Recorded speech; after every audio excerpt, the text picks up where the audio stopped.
We are going. We're going. We're happening. It's happening. Brought to you live.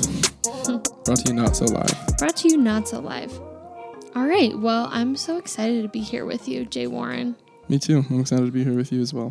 I'm Annie Warren. This is Jay Warren.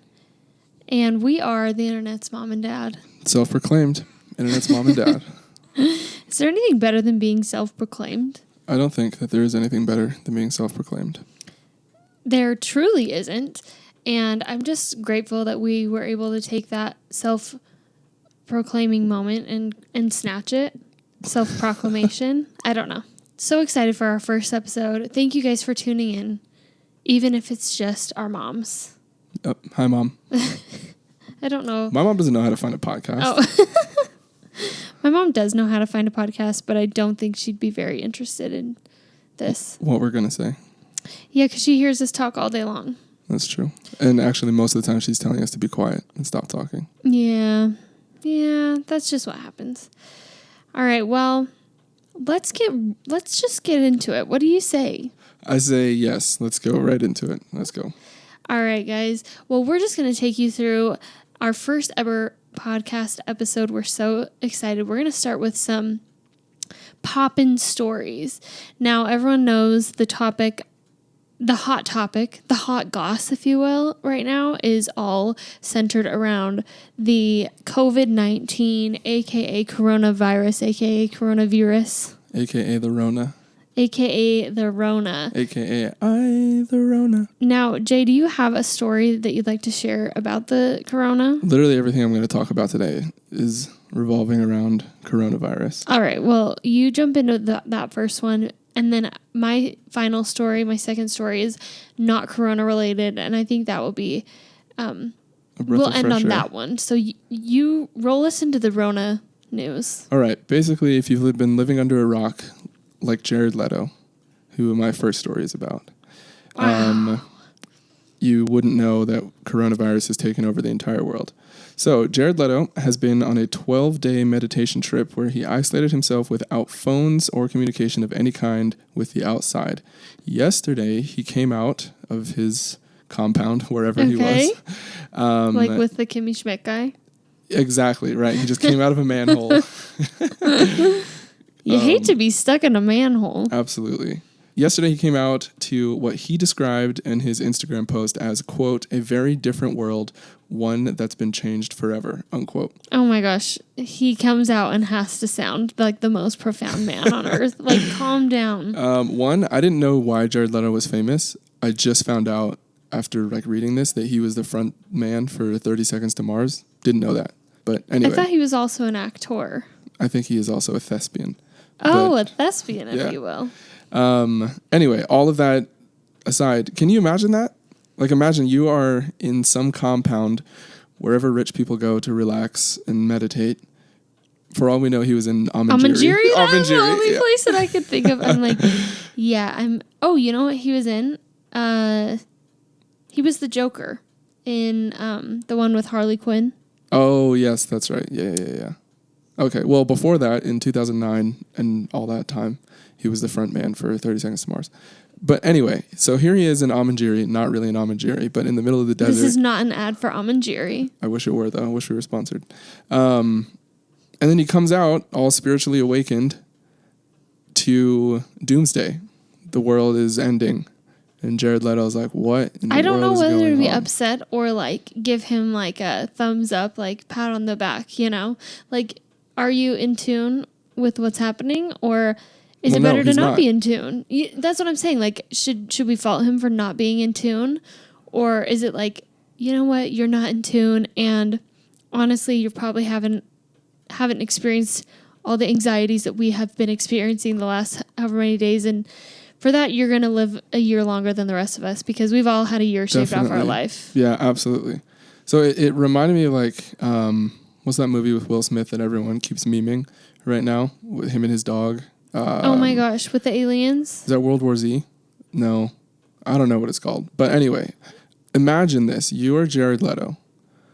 You're fresh off the Joker. Mm-hmm. You come out, but imagine that everything is gone. Like, this is morbid, but everyone's dead. I am Legend. I Am Legend. Yes, that's what it was. Thank you. What do you do? Like, what's your move? Like, you come out, everyone's honestly, dead. that would be You don't terrifying. know why. You don't know why, but everything is gone and just like okay, abandoned. but that didn't happen. You're saying if he would have stayed there for longer, or if I'm you just were saying, Will Smith, what would you do? What I would you throw do? up. I would be so scared. I don't know how else to respond. I would throw up. I don't know how else to respond. Okay, no, I could get it together, but I would be so terrified at first. And also, like, you know those movies, like such as I Am Legend and The Quiet Place. Wait, no, that's not. What's the one with that married couple and they're coming out with a second one? Yeah, that's A Quiet Place. That's A Quiet Place? Oh, yeah, okay. Where they can't talk. Yeah. Yeah. Well, that every time I see a movie like that, I'm like, no, I'd be the first to go. Just dead. Yeah, I don't know how to survive that. The anxiety. Did you would see kill the gun Will Smith had to have? No, I've never seen I Am Legend. And you're referencing it? Well, I just know because everyone is like making memes about illegal. Are you out of your mind? it. Sorry, I haven't seen it. Yeah, that's a mistake. You know, I just don't think that being the last person on earth is really for me. I don't think so. Being married to you, I can tell you that it's not for you. Like when people have to go raid stores and like in Bird Box. Oh my gosh. When they have to go to the store. Oh yeah, it's just not yeah. for me. That's just too much, you know. If That's it gets crazy. to that point, I'd rather not be the one running errands. I'd Right. rather be the one at home. Cowering. I would find the nearest beachfront property and just move in. That's it. That's literally all I would do. Like, there's no Wi-Fi. There's really no point. You know Too what's much of another one anything. that is like a spooky end of the world like scenario? Us. Oh, kind of. Yeah. I can see that. Great film. Again, not for me. Not for you. No, not at all. Honestly, it's not for me either, but all I know is that I would just find a beachfront property and yeah, I mean, live Jared my Leto days. better start training because apparently it could be for him yeah, if he continues to go on these isolation trips. very good point. All right, well, Jared, welcome to reality. Welcome back. We hope that it's treating you well. COVID-19's here to stay. All right, my first story is I got this BuzzFeed notification today, and it said people in Florida have no idea what social distancing means, which Florida's not even a state. I don't consider Florida part of the union. Anywhere that like you can just get eaten by an alligator isn't part of the United States of America. isn't part of your United States, Yeah, spelled that's not- Y-O-U. That's not my truth. Like, yeah, no, Florida's not a state. But anyway, Okay, well, you know, luckily for you, they are going to be extinct pretty soon because they are all in Clearwater Beach right now. all of Florida's going to come for us. But anyway, yeah. Honestly. But I hope that you do come for us, Florida, because that means you made it through the coronavirus. Yeah. I can't tell how many of these people are Floridians or have traveled to Florida. Like they just could not give up their spring break trip because that's what it is. It's spring break. Oh, that's right. Okay, so I'm looking at this article and look at this photograph. Wow. That is a lot of people. You didn't even want to acknowledge my... Oh, Nickelback. That was hilarious. reference. All right. Oh my gosh. I feel like that's what Donovan Mitchell was talking about. Did you see his tweet about people not social distancing? He's like, I see you guys at the beach. I get it. Like in theory, you know, going outside should be okay and safe. But if you're going outside where everyone else is also going outside in mass numbers, then it's That ain't it. that ain't it. And, you know, the thing that's really bothering me with this social distancing movement is the people who think that they are immune. And I saw this quote, or I watched the video of the Italians recording individual videos of what advice they would have given to them their own selves 10 days prior. Katie Couric's Instagram. Yeah. And one person was like, you're not the only person on the planet. That's what I would have told myself. Like, you need to social distance. and stay inside. And it's true. It's like, all of you people just think that you are the only ones and that you are immune to this virus that you've never come in contact with before. Like, you know what? I was going to say your funeral, but that sounds so morbid, so I take it back. I'm not going to like Vanessa Hudgens this right now. Oh, gosh. In case you guys don't understand that reference, just go check out her TikTok. She released like a really cringy, I don't know if it was a statement or anything, but her take on coronavirus is very odd. And most of the comments were saying that she was definitely high. Yeah, I think so. I saw it and it looks like she's drunk. Yeah, check out that content. Anyway, shame on the people in Clearwater, Florida. That is just not cool. And shame on people in Florida in general. All right. Well, nobody come for me in that moment. Feel free to come for Jay Warren, though. Yeah. Come at me, Floridians. Yep. Wow. Okay. Well, Florida is going to go to hell in a handbag. You hate to see it. Moving on. I'm going to butcher the name of this state in India, but Maharashtra. All right. We're going to go with that. Maharashtra starts to mark people told to home quarantine with a hand stamp. With the number of coronavirus cases in the state increasing, the western Indian state of Maharashtra has started marking all those who have been advised to self-quarantine with a hand stamp. Officials said that they are using indelible ink to ensure that people isolate themselves for 14 days. So the hand stamp looks like just like a normal hand stamp that you get at like a bar or like a festival if you're leaving and planning on coming back. And it reads, "Proud to protect Mumbai cars," which I'm assuming is a larger region or a smaller region of that state. Home quarantined until, and then whatever date. Oh my gosh, no. That they're supposed to be home quarantined until. It's like an expiration date sticker on a package of bread. It literally, the numbers literally do look like that, yes. It's that same font. They started this practice because people were escaping quarantined COVID-19 testing centers before their test results came back. So people would go... Shut your mouth. So they were testing people in these testing centers, but the test results take like a day or so, I think. So they keep the people there, but people have been escaping the quarantine centers. So in order to combat that, they are now stamping people's hands so that everyone in the community knows that that person is supposed to be quarantined. I just feel like we're dealing with little stubborn children. Like children that are like, Mom's not going to see me do this. It's like, come on. Like, stay home. Stay home. Be responsible. If you are... I just feel if I were to get coronavirus in an early stage and then take no precautions, like... And then to see how far it's spread. You know, if I were like patient 0 in the U.S. and I brought it here, like... Rudy Gobert. He was not patient 0. But I just feel like, okay, if I got it and I didn't take precautions, right? I would forever feel guilty. Rudy Gobert got tested. Sure, he was goofing around beforehand and that wasn't very cool. He should have taken it more seriously, but also...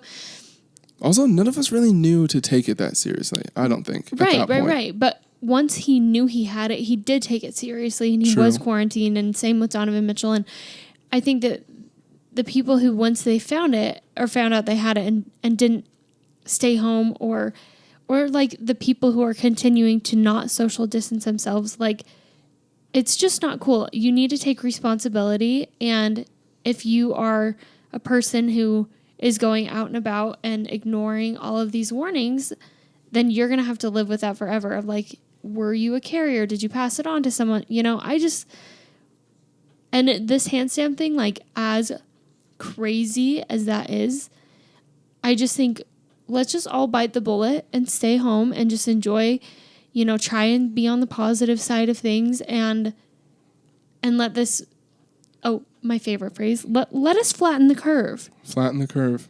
That was going to be my question. Merch coming soon. We should do that. That was going to be my question. What do you think about the hand stamp policy? Like, is that too much? Is that just enough? I'm sure plenty of people would be like, this is just outrageous. Like, the government is controlling your whole life. But it's like, yeah, if you won't take control and stay home in order to protect like mass death, I don't know. I don't think it's the worst idea to have a hand stamp that makes you stay home. Right.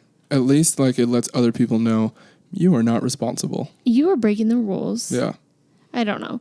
And it would be one thing if it would like a long-term situation where like it's a 2-week quarantine. It's a 2-week quarantine. There's an end in sight. Like, just suck it up.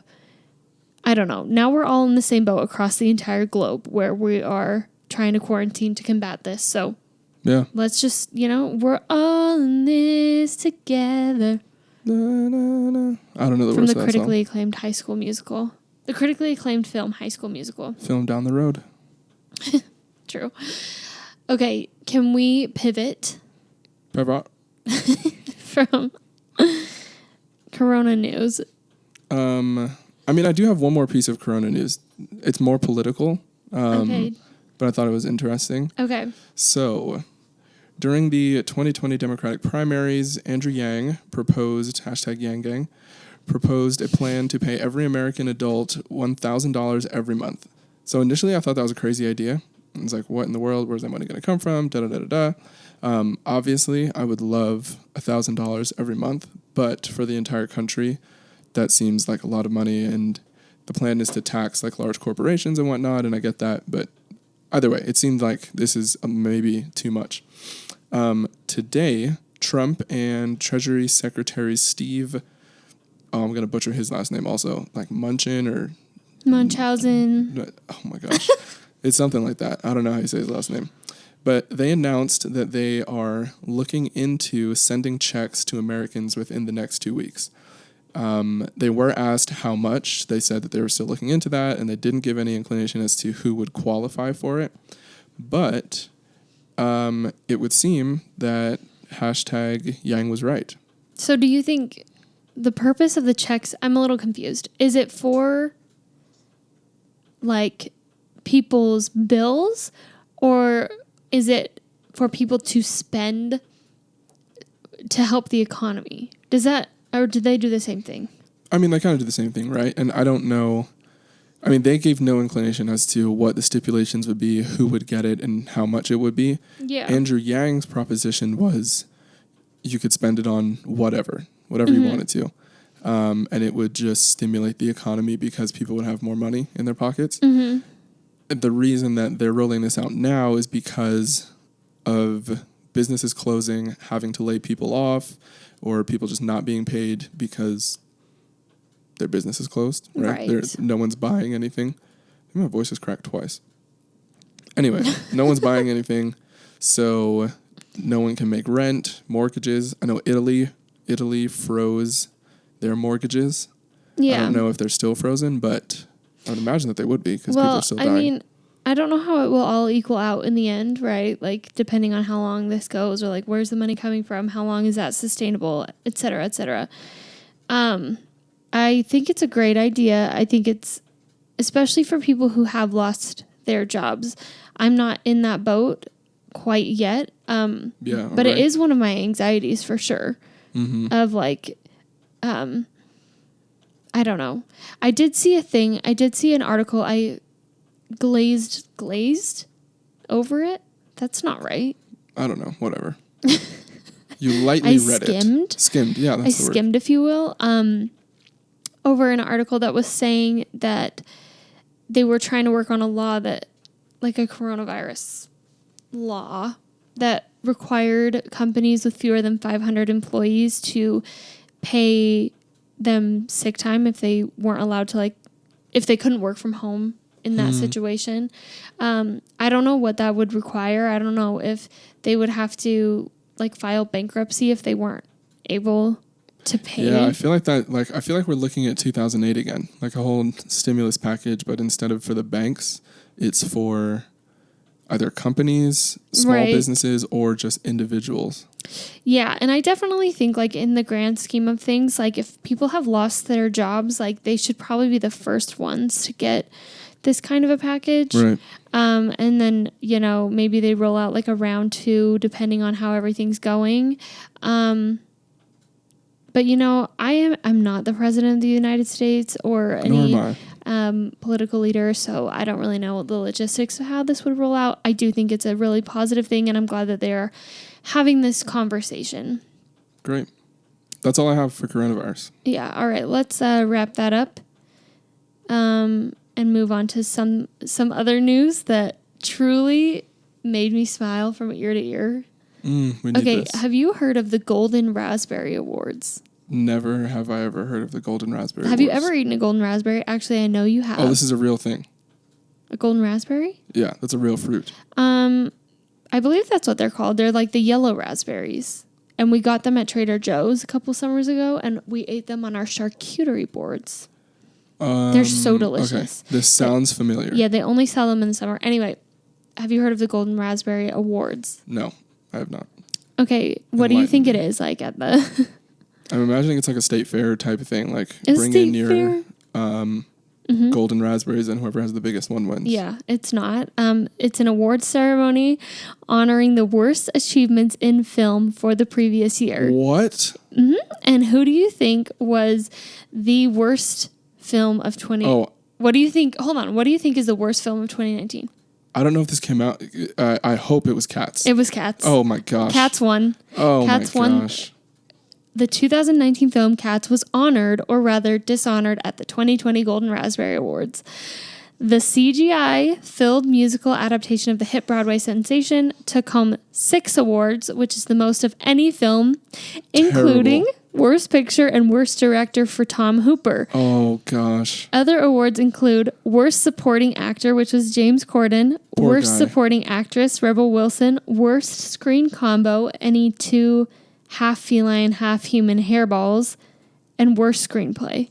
Yikes. Wait, worst screenplay? Was it not based on like just the original Cats? They probably... Did they adapt it at all?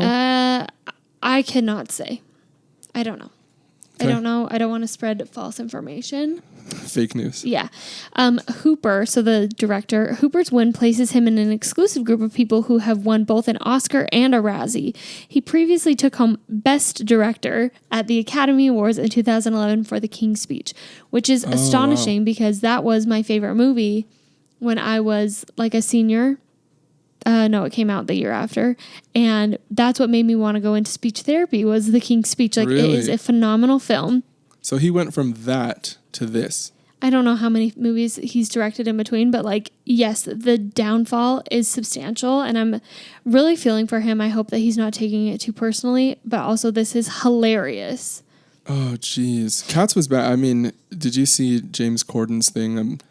Who was it? Was it Harry Styles or Justin Bieber asking him? Justin Bieber. Justin Bieber. Spill your guts or fill your guts. Yes. Yeah, he seemed slightly embarrassed. He gave it a 4.5 out of 10 on a scale of how badly did he regret. Yeah, doing the film. Which I guess is not that much, but like he said he only had to film it 6 days. So 6 days, you get a fat paycheck. Yeah, who really cares? He didn't write the thing. Good point. But he did get a Razzie for it. So yes, but also last 2 Razzie facts. This is hilarious. So they did not hold the award ceremony due to the coronavirus. It was on YouTube. So this is another coronavirus story. The corona is definitely dabbled into the Razzies just slightly. John Travolta was named Worst Actor for 2 separate projects. What? In the same awards? In the same award ceremony. Yes. Oh, sorry. Did I finish my sentence? The Razzies were hosted on YouTube. Yeah. For The Fanatic and Trading Paint, while the Worst Actress went to Hilary Duff for her role in The Haunting of Sharon Tate. I've never heard of any of those. I've heard of The Haunting of Sharon Tate, but I had no interest in seeing it because I don't see scary movies. And who knew that Hilary Duff was in there? And finally, Eddie Murphy won the Razzie Redeemer Award for his Netflix film Dolomite Is My Name. Dolomite? The award goes to that award goes to former Razzie winners who've gone on to do better work. You know, they've improved their standings. Most improved player. Most improved. So That's congratulations to Eddie Murphy on that one. Yikes. The Razzies, that's the most hilarious thing I've ever heard. And I just really feel like they are accepting the fact that award shows like are the most cringy thing on the planet. And they've gotten pretty bad. I just think it's a giant, like, I don't know, like, you're already making millions of dollars as an actor or actress. As a thespian. As a successful thespian, that is. Why do you need awards to tell you how great you are when you already have, like, a great paycheck? Everyone in the world is already talking about you. Like, don't you get enough validation? Why do you need... I don't know. It just seems so stupid. Like, I will support the Razzies, though, because they're just going to call out the people who really... I would love to know when the Razzies were started, because that seems like something that, like, internet culture would have started, and then people actually made it a thing. Mm-hmm. Yep. That's funny. I'm not sure, but anyway. Great. What a gem of a story. The Razzies. I love it. The golden raspberry. Okay, can we move on really quickly and just chat about The Bachelor? I know that it's over. Oh, here we go. I just want, like, a few, as probably some of you know, we've been doing weekly recaps of The Bachelor as they air. The Bachelor just wrapped last week, giving us nothing to watch on Monday nights. I don't know what we're going to do. Actually, I do know what we're going to do. We have a gigantic list of things that we can watch while quarantined, but I just want to know just some final thoughts. Like, you can remark on this season as a whole. That season finale, like, it really cut me to my core. I'm still thinking about it. I was physically ill for like 24 hours after that. That was rough. Okay. That was rough. Can we just start by acknowledging that season finale happens, mm-hmm. and then, like, days later, after Maddie and Peter announced that they are no longer pursuing their relationship, which everyone called if you watched the finale. I mean, you couldn't have, like, there was no healthy way to do that. Not at all. Unfortunately, Peter is still in, like, an unhealthy situation with his mom. But then he posted a video, like, he's still living at his mom's house. And he was saying that him and his mom do not have a strained relationship. And I'm concerned at how you would not have a strained relationship after that interaction with your mother on national television. You can tell that's what he's used to. So if it wasn't going to be a strained relationship before this situation wasn't going to make it a strained relationship. I just feel sad for him. Like, I think my theme at the end of the whole thing is I feel sad for Peter Weber. I just feel sad. I feel bad for him. I also feel bad for Hannah Ann. I feel bad for Madison. Like, Hannah Ann's living her best life, but yeah. Honestly, I'm gonna make a hot take. I don't think Hannah Ann ever even cared to get engaged. I don't think. Do you remember how surprised she was? Oh, nobody was more surprised than Hannah Ann that she was picked. That's a good point. Like, yeah. She definitely thought it was Madison, and then I think that she didn't really know what to do when he asked her to marry her, which he shouldn't have done. Clearly, every time Hannah Ann spoke... He said Madison's name when he was proposing to her. Like, on accident, and that's the only... If you watch it back, that's the only reason that... I mean, it does feel like such an awkward it got brought up. Madison went home. It was like... Yeah. So, Madison went home a few days ago. Yeah. Literally called her Madison. Yeah, because why would you even say it during that time? I don't know. But my hot take is that I don't really feel like Hannah Ann was that interested in him. Every time she spoke, it was like she was in a job interview and she was just giving the right answers. And, like, Peter, it doesn't matter if you sleep with anyone else. Like, I am fighting for love, blah, blah, blah, blah, blah. And so for her to not get engaged, and honestly, she didn't even seem that sad when they broke it off. Like, I'm sorry. It just, that's rude of me. You mean when she came to LA to see him? Yeah. I mean, I thought she was sad. No, she was crying. I know, but it was like this whole dramatic to do and the hand in the face and da-da-da. Like, it seems so immature to me. And I almost felt like she was, like, relieved. She was like relieved that she didn't have to A, break it off with him, and B, that he broke it off, and now he's a bad guy and she's like the good one. Right. I mean, I think if any of us were in her situation, though, that's the ideal, right? That, like, to the national... if I didn't like someone and then they broke it off with me, I would be so excited as well. If I was in it for the Instagram followers and not the relationship, I would be... I know that's a hot take, and I probably, like, if I knew her, like, person to person, and I knew all the ins and outs, like, I would probably feel differently, and I can acknowledge, you know, if I'm wrong. Sure. I mean, I just think that... I think that she had real emotions when she came to see him in LA. And I think that she was genuinely upset that he needed to talk to Hannah Brown, that he needed to... Yeah, that was odd. That was very odd. I mean, like, I feel like she goes on this whole thing. She probably has some amount of feelings for him. But to be, like, third choice after he proposed to you feels like a slap in the face. So I think that there were some real emotions there. She is young, and I do think that she thought she was winning a prom date, not necessarily getting engaged to, but I think there were real emotions. I think she thought she was on, like, Win a Date with Tad Hamilton. Wait, that's the best movie ever, and we should add it to our quarantine list. Good idea. Yeah, I'm probably making a hot take, and I might regret it later. But that I don't think you will. I mean, you'll be okay. I mean, I don't think anyone's gonna listen to this, so I think I'll be fine. But that's just my take. I didn't really believe her. I didn't feel like there was any chemistry. I literally felt like it was like watching an older brother and a kid sister interact. I wasn't into it. That being said, I don't think that there was like all that much chemistry with Peter and Maddie either. Honestly, the most chemistry I've seen Peter with is like Hannah Brown while on television. Shacking up with Tyler C. and Jupiter now. She's quarantined with Tyler C. I hope they're not at Clearwater Beach, because otherwise, like, I can't. Jupiter's in Florida, right? Yeah. Okay. The last thing I need right now is like for the corona to get Tyler C. and or Hannah Brown. I'd appreciate if you would just call it the Rona. I hate that word, and I will not. But thank you for asking in such a kind way. After like these 2 seasons of The Bachelor, Bachelorette, where we were given no true happiness or closure, like, you know what?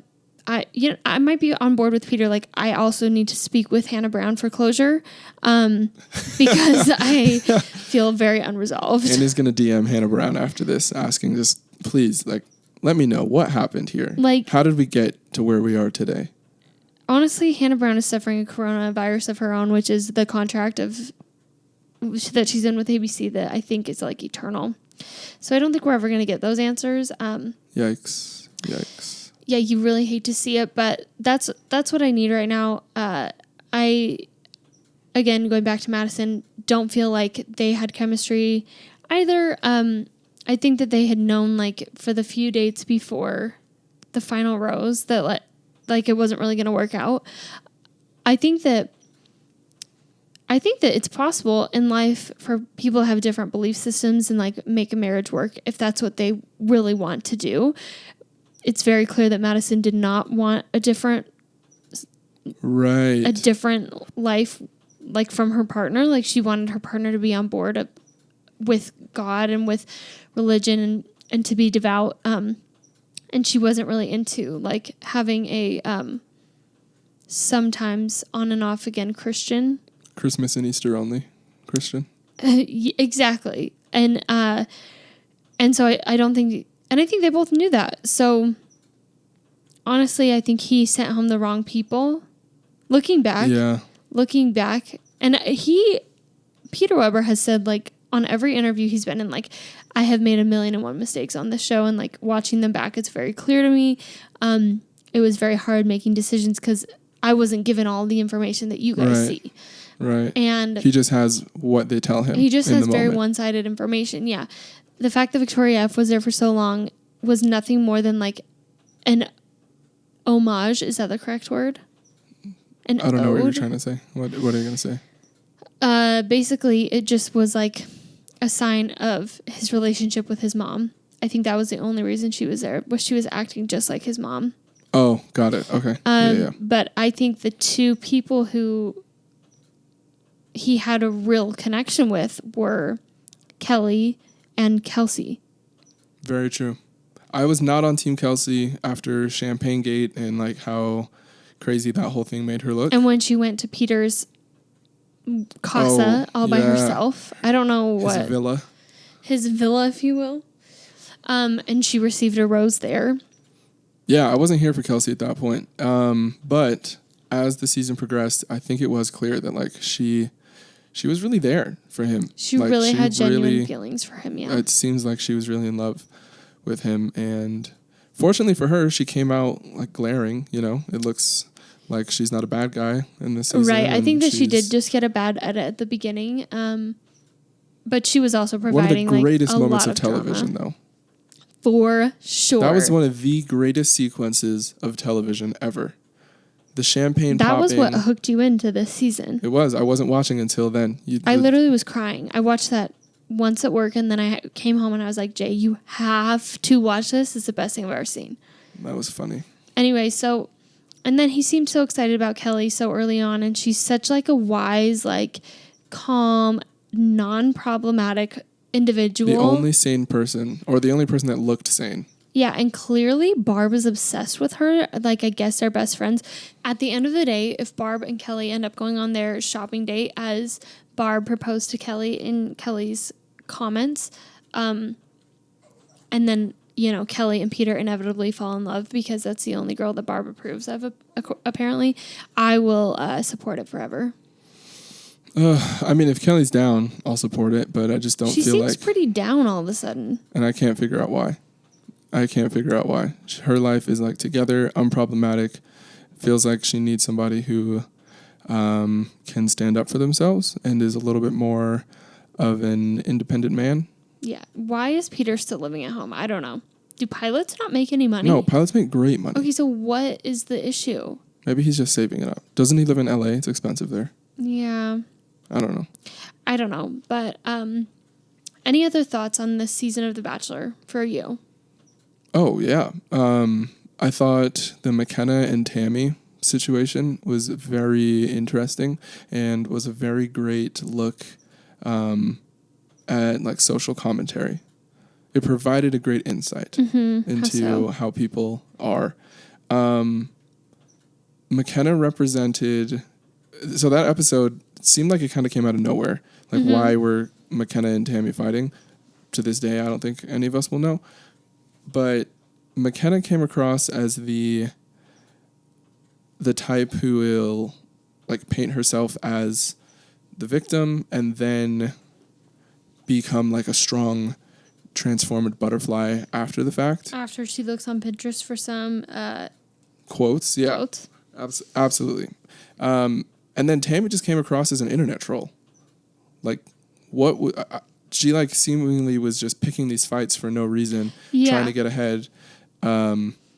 Which just I like an internet troll. Why? Like every like podcaster who's like a Bachelor fanatic, or like even Lauren Zima, who she has a podcast, and then she's Chris Harrison's girlfriend.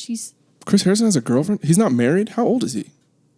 I don't know, but he does have children, so I don't know if he was married at one point. That's the episode that's the season that we need. Chris Harrison is the Bachelor. I mean, he's already dating someone, so that really won't work out. But anyway. She could be on the show too. Okay. Anyway, every person who has interviewed Tammy has been like, I really like Tammy. I don't really understand like how that transpired, like how she made those choices on TV, or like why. What did she have to prove, you know? That's why I feel like the comparison of an internet troll makes perfect sense. Because I feel like if you were to meet someone who is like hides behind their keyboard, they're probably like a pretty fine person or whatever.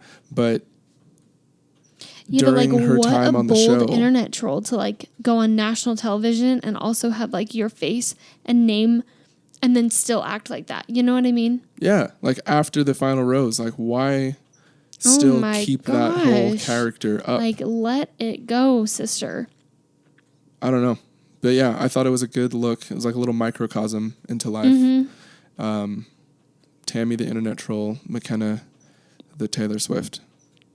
Ooh, that is a dagger. Such a Taylor Swift type move. Yeah. All right. Well, I don't know if I'm looking forward to Claire's season. It doesn't really matter since it's been postponed because of coronavirus. Also, the other nugget of news that I did hear, I was just super, kind of excited, also confused to see that Tyler Cameron's best friend, Matt, last name, I don't know his last name. Matt Damon.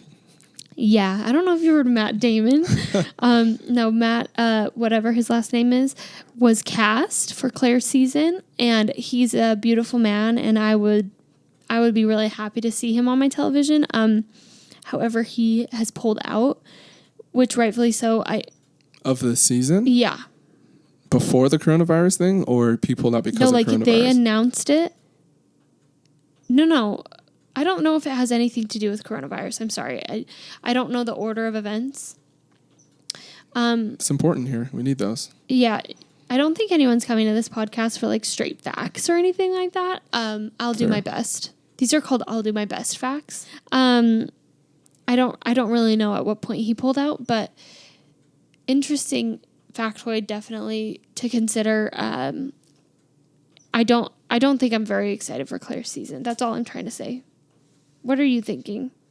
I'm not excited for Claire's season. End of story. It doesn't look exciting at all. No, and I just feel like if you've been given a chance at love 5 times and it hasn't worked out for you, maybe don't try reality television. maybe just take Ed Sheeran's advice and go to a bar. Well, you can't right now, but maybe after the corona is done. Go to a virtual bar. Maybe just if you order enough DoorDashes, your DoorDash delivery man will be the man of your dreams. I don't know. Doubt it, but okay. All right. Well, I feel pretty confident in wrapping up the Bachelor season. What a season. Some amazing highs in terms of comedy. Mm-hmm. Some amazing lows in terms of Barb embarrassing herself and her entire family. Barb is an embarrassment. That was so uncalled for. And that will never be okay to speak to anyone like that on television. And then, no, I can't. I cannot condone. Yeah, no, I don't think anyone does. Yeah, it's in the past now. Something for us to remember, look back on fondly. Right, let's wrap that up, put a bow on it. We'll look back fondly at the Bachelor Peter season, and I will keep him in my prayers. Yeah, please do. All right, well, let's move on to our topic of the day. I know some of you may be like, wow, they've already talked about so many things, but this is a really important topic that we are so excited to share. Kind of. We are excited to share because listen to this. You're currently listening to the greatest podcast of all time. Oh, yeah. Number 1 rated podcast. All 2 of you are listening to the greatest podcast of all time. It is the number 1 rated podcast by both of our sons. And I think that's an award in and of itself. Yeah, definitely. So we just wanted to share as a self-proclaimed internet's mom and dad, we wanted to share our best relationship advice that we've ever gotten / that we would give, Because at this point in our marriage, we'll be married for 5 years in May. What? Yeah, so the 5-year anniversary is actually the corona anniversary. So I'm going to give you the virus. Oh my gosh. We've made it past the national average now, right? Of divorce rates. Are you kidding me? The national average is below 5 years. I thought so. Okay, well, all of you need to tune in to this advice then, because we're at this point we're veterans. You can't make it 5 years. I'm concerned. Yeah, that was a hot take. That was such a hot take. I really take it back. Everyone's circumstances are different. But that being said, we have been married 5 years, and I think that we have a lot to share with people, in terms of a successful marriage. Get insurance. Okay, health insurance. That's my first piece of advice. All right. Well, do you want to start or shall I start? Yeah, go for it. Okay. My first piece of advice. So we have not shared these with one another before. We just wanted to bring these to the table and see, who's bringing what kind of a thing. Yeah. My first piece of advice for any couple, married or not, is that good communication is key. That's literally my number one was communication. It's because it has to be the number one thing. Yeah, absolutely. If you're not on the same page of the same book, I don't know what the point is. Yeah, I mean, we can take a look at the Bachelor season, if we wanted to throw back to that. There were a lot of conversations that should have been had, especially between Madison and Peter, that weren't. Yeah, that's a great example. You know what I was thinking about today is, you know how everyone has love languages? Yes. I think that everyone also has communication languages, and it's really important to figure out what is the best way that A, you communicate, and B, you receive communication. True.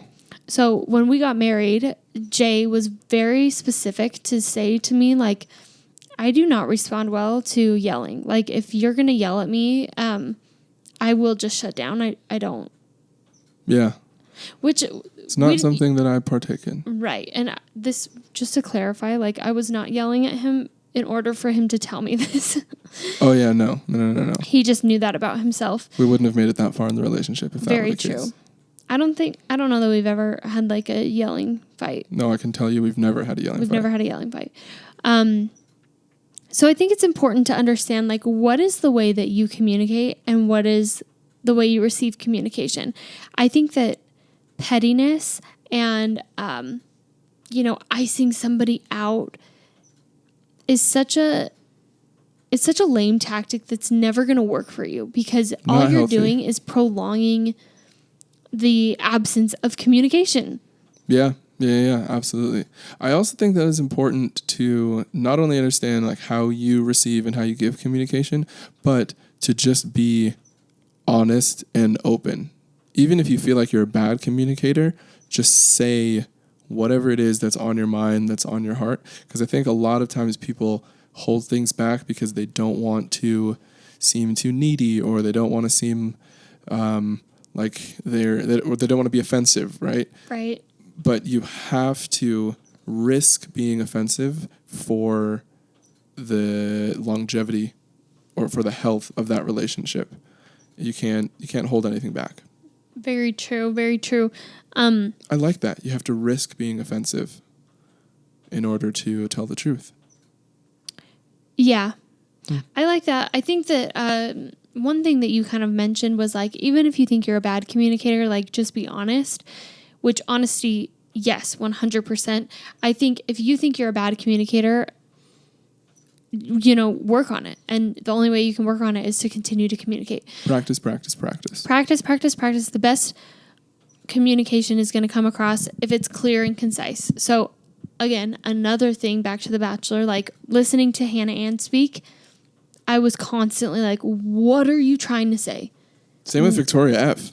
Oh my gosh. It's like, what are you saying? What are you saying? Like, don't use words to run around in circles. Say what you mean. Mean what you say. And exactly. Like, just rip off the Band-Aid. Use the words you mean to use, and don't use a bunch of filler words.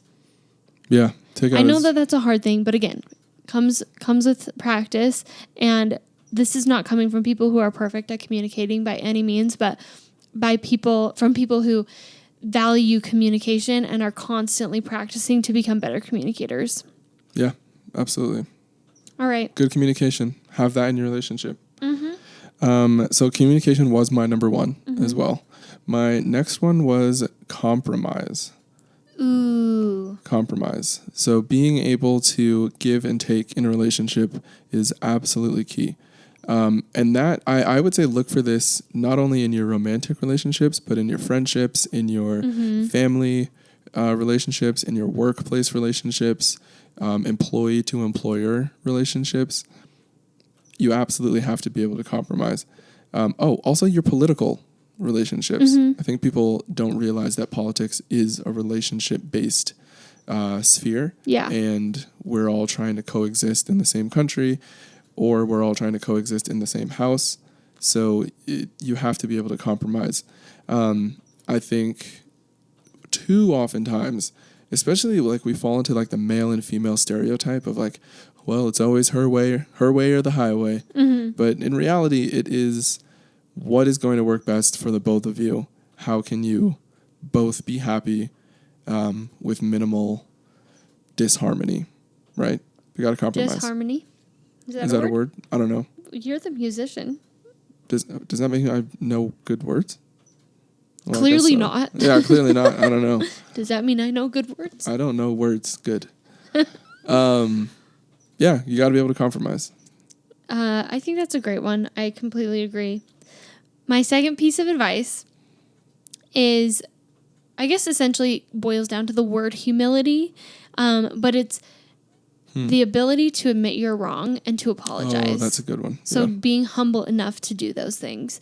In the words of Kendrick Lamar, sit down, be humble. Yeah, I was honestly thinking of him like when I came up with this, because wise words from Kendrick. The philosopher. The wise philosopher, K. Lamar. K. Dot. But yeah, I think that there's too often times like I see these fights or I hear about fights that are like the person will not back down. They are not backing down because it's a principle of the thing. It's not like there's a better answer or there's like a compromise, an easy compromise. It's like they can't get past the idea that they didn't win the fight. Yeah. And it's not about winning. It's not about winning. You and your spouse are on the same team. You guys are teammates. You're not opponents. Yeah. So if you can approach each other as teammates and understand, the best thing to say if you are upset is, it hurt my feelings when. Like, someone cannot come in guns a-blazing when Jay says to me, guns a-blazing? Oh, guns blazing? I don't think there's an in there. Yeah, you're right. See, that's my compromise is... Just kidding. That's not a compromise. That's just straight facts. You can't really approach, a conversation where someone's like, this hurt my feelings when you said this or you did this action angrily. Like if someone is calm and just saying the fact of they weren't happy when this happened, I think that's really easy to approach it as like, you know what? You're right. I'm sorry. Yeah, absolutely. And that takes so much practice. And if they do come at you after you, approach the situation calmly and quietly, that's on them. And you should get a new boyfriend or girlfriend. Or spouse. I mean, no. Well, go to therapy. Go to counseling. Figure that out. But maybe you need a new spouse. I don't know. yeah, if that doesn't work. Who are we to say to keep the same spouse? I don't know, you guys. You might need a new spouse. So, yeah. Just being able to admit you're wrong. That's good. And apologizing. I don't think that, I think it's a good thing to be able to apologize. If you're apologizing constantly because your partner is making you feel like everything that's wrong in the relationship is your fault, that's a different conversation. So let me just... Right. Put a little asterisk there. Put a little asterisk. I thought it was an asterisk. I don't do words, so I don't know. Wow. We are struggling today. Okay. Yeah. Next. Great. Okay, so my last one was similar goals or supporting each other's goals. Mm-hmm. So I guess it's more aptly, it's just supporting each other's goals. Mm-hmm. Look for someone who is going to support the things that you want in life. I think that this is probably where Maddie and Peter Weber would not have done well. His goals were 4 times in a windmill. Hers were once on my wedding night. So, once. Yeah, I don't know, right? But like clearly they had 2 very different lifestyles that likely had different goals. And that isn't a recipe for success. If they could talk about that, right, and figure out, okay, well, how do I be supportive of what you want? How do you be supportive of what I want? Then that's a winning combination. But without someone who is going to support you in the things that you want to do, then you're now having to change who you are in order to fit what they want. Yeah, which is not cool. Which isn't cool. Obviously, you're going to change a little bit just because you're spending time with someone and you kind of grow and again, towards going each back other. to like compromise, a little bit of compromise, right? Right. But you shouldn't have to compromise your whole self or your goals. Yeah, absolutely. Like if you have always wanted to be a doctor and then your girlfriend, boyfriend, spouse, whatever is like, no, you're not doing that anymore because I need to do this. And you can't do that. Not cool. Not cool. Not a good situation to be in. Long term, likely that's going to look like a lot of built up resentment and then a very hefty divorce. Yeah, just like what you said. Not a recipe for success.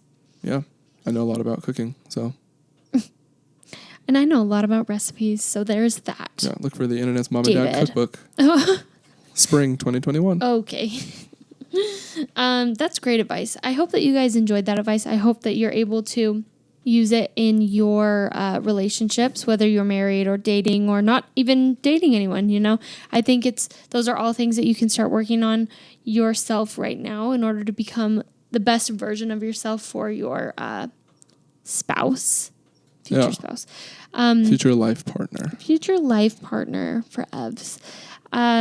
Yes. So lastly, you know, moving forward, we don't have this today, considering like this is the first episode of the greatest podcast ever. Yeah. And again, like nobody has written in just yet because nobody knew, you know. True. That's what happens when we nobody knows. We could have put this things on our Instagram. Like. Yeah, but whatever.